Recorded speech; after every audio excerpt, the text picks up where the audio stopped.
Hi. So you should have already watched the video on the little slope experiment and filled in your results from that, and hopefully your conclusion. I actually forgot to tell you in the video to write the wee conclusion down at the bottom. So down at the bottom of that page it asks you to comment on the relationship between the height of the slope and the average speed of the ball. So hopefully you, if you haven't done it yet, write it in that as the slope increases, the average speed increases, which is pretty pretty obvious anyway, but just in case, make sure you get that written in. Okay, so moving on to page 157 today, we're going to be looking at how we calculate acceleration. Now, if you remember back to yesterday, rate of change of speed and rate of change of velocity, and rate of change of velocity is acceleration, are slightly different from each other because acceleration is the rate of change of velocity. Because velocity is a vector, which means direction matters, technically something can be changing velocity if it's going at a constant speed. Because if it's going at a constant speed but changing direction, then its velocity is going to be changing. So if you think about something that's like going round in a circle at a constant speed, because the velocity is the size of the speed but also takes into account its direction, then its velocity is constantly changing because it's constantly changing direction, even though it's going at a constant speed. So that's the subtle difference between rate of change of speed and acceleration. Okay, so just be careful with whatever they're asking you for here. Now, there's two equations for calculating acceleration. We're going to go through both of them here. I definitely use the second version much more. Okay. Just a couple little notes here. So usually acceleration means an object is speeding up. That's how we use it most often. But a negative acceleration means that the object is slowing down. And the word that we use for negative acceleration is retardation or deceleration. So both of these mean the same thing, and it just means the object is slowing down. So first equation that we need to know is, like, I would always refer to this as the wordy equation. So acceleration is the change in velocity divided by however long it took for that change to happen, so the time for the change. Units for acceleration or deceleration or retardation are the same as what we talked about yesterday, meters per second squared. So really that just means what the change in velocity, meters per second, how much of that happens every second. Okay. If the object's slowing down, we can also say it's decelerating, then it's a positive number. Be careful about that. So say something is decelerating, right? You would say that is a negative acceleration, but it would be a positive deceleration, just because of the meanings of the words. Okay, so this equation here is the one that I use all the time. So another way to write this is A equals V minus U over T.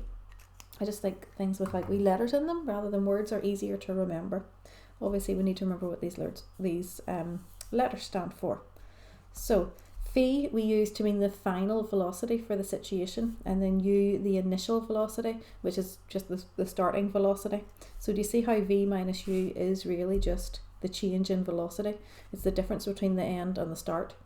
So it's going to be the difference in them divided by the time. So let's write in what all these letters stand for. So here's what the letters stand for. Get it written in. A is acceleration in meters per second squared. V, the final velocity for the situation you're talking about in meters per second. U, the initial velocity in meters per second. Just a wee reminder, initial just means the starting velocity. And then T is the time taken in seconds. Right, so let's move on to these examples. Some of these are awkward enough, so we will take our time to go through them. A stone is dropped, and when it hits the ground, its velocity is 24 meters per second. So questions are quite sneaky like this, like a stone is dropped, it doesn't tell you what the initial velocity is here, but if something is dropped, that means that U is 0, because it just means it's literally dropped. It hasn't been thrown down, hasn't been given a starting velocity, it's just dropped. So its starting velocity is 0. Hits the ground, its velocity is 24, so this is going to be the final velocity, which we call V. Okay, so let's look at part A. Calculate the average velocity of the stone during the fall. Well, we need to think about all those equations we looked at yesterday for average velocity. The one that initially springs to mind is average velocity is the displacement, or the total final displacement, divided by the time taken. But they haven't told us either of those things, so we can't use that. But we do have another equation for the average velocity. So do you remember average velocity? We said it was like finding the average of the two numbers. So it's the starting velocity plus the final velocity divided by 2.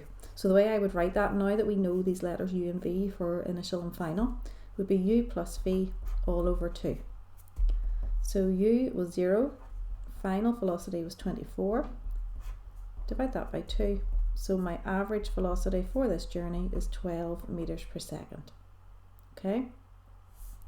For part B, if it took 2 seconds to hit the ground, what was the acceleration? So I'm going to make my little list of information here. I've got U is 0, I've got V is 24. They've now told me in this next part of the question that the time is 2, and we have to calculate the acceleration. So for that, I'm going to use A equals V minus U over T. Okay, so V is 24 minus U, which was 0, divided by the time, which was 2. That just ends up being 24 divided by 2 gives me 12, and my units meters per second squared. Okay, hopefully that one made sense to you. So let's look at example 2. So a car starts from rest. Again, sneaky way that they worded this, so that we know our initial velocity is 0. If something starts from rest, the initial velocity is going to be 0. After 10 seconds, so time of 10 seconds, it's moving with a velocity of 15. So our final velocity for this situation is 15 meters per second. Calculate its acceleration. So again, start off with our equation. A equals V minus U over T. V is 15 minus U, which is 0, all over T, which is 10. So 15 take away 0 is just 15. Divide that by 10 and I get 1.5 meters per second squared. Okay, is that one done? Right, example 3 then. So a ball is dropped and accelerates downwards at a rate of 10 meters per second squared for 5 seconds. By how much will the ball's velocity increase? One for this, where it's really asking for the change in velocity. I would be more likely to use the wordy version of the equation in this one, okay? But I can show you how you would do it using the A equals V minus U one as well. So we'll do 2 different methods here. So if I'm using my wordy version, I would just tend to shorten acceleration to that, so ACC. So acceleration is change in velocity divided by time taken. So let's look back. I didn't make my list. Accelerates at a rate of 10 meters per second squared, so our acceleration is 10. Change in velocity is what we're being asked to get, divided by the time, and it tells us here the time is 5 seconds. So to get this to be the subject, we need to multiply both sides of our equation by 5. So 50 equals the change in velocity. Just writing it on the other side. So I can put my unit on really. Okay, so the change in velocity, 50 meters per second. Now, if you don't want to do that and you want to use the A equals V minus U equation, then let's go for it. So again, our acceleration was 10. Final velocity, if we figure that out, because this ball was dropped, that means that U is 0. So if we figure out what the final velocity is, then that's going to be our change, and the time was 5. So if I multiply both sides of my equation by 5, 10 multiplied by 5 gives me 50, and then I'm just left with V minus 0 here. So V is 50. So if you're doing this method, be careful, because in these questions the starting velocity will not always be 0. So say this one started at 10 and then you worked out that the final velocity was 50, the change in velocity would be 40, so just beware of that, okay? But in this case our starting velocity was 0, so the change in the velocity is 50 meters per second. Sorry, I'm not even on the screen. Okay. Now, what I'm going to need you to do now is the questions which are on, oh, sorry, I tell a lie. First of all, I want you to fill in page 160.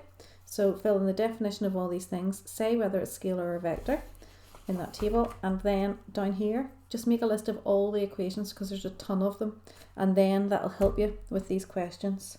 So then I want you to do the questions on page 161.